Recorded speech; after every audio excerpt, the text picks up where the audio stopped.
C'est un chantier à la fois hors norme et hors du temps qui a été lancé à la Lande de Fronsac.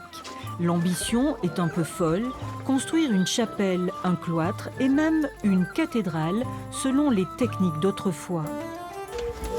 Les travaux ont démarré en octobre 2023 pour raconter l'histoire des bâtisseurs. Un projet imaginé par cet ingénieur, devenu tailleur de pierre et chef d'orchestre de ce défi architectural. On imagine avoir 40 ans, 50 ans de chantier.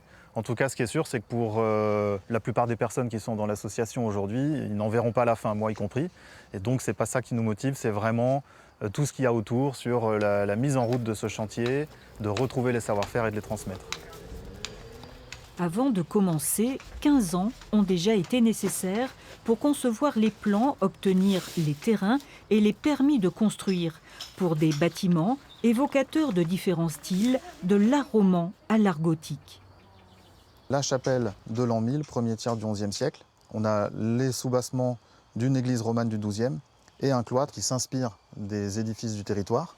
Donc on s'est inspiré par exemple du cloître des Cordeliers à Saint-Émilion, de la cathédrale Saint-André, dont le cloître a été démoli au XIXe, Sainte-Marie de Bayonne et le cloître de Cadouin en gothique flamboyant, qui est en Dordogne. Et dans 10 ans, l'objectif sera de construire cette cathédrale de 20 mètres de haut.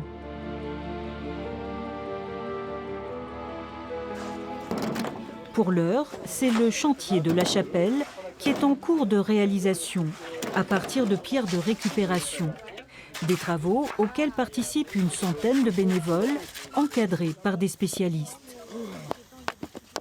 Avis aux amateurs, toutes les bonnes volontés sont les bienvenues. Car comme en l'an 1000, il faut beaucoup de main-d'œuvre.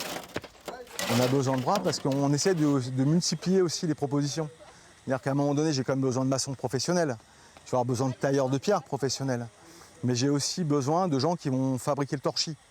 Et là, il n'y a pas besoin de compétences. Il faut avoir des jambes, des bottes, et puis on marche dans le torchis.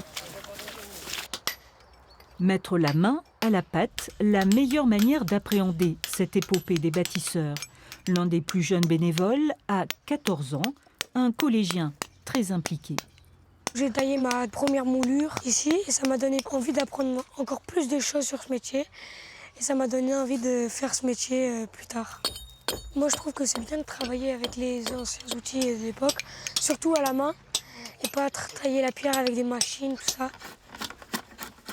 Un chantier soutenu par les communes du Fronsadais, la région, la DRAC et plusieurs mécènes. C'est un projet extraordinaire dans ma vie d'entrepreneur, de tailleur de pierre depuis 30 ans. J'ai eu l'occasion de construire une fois une petite chapelle en pierre massive.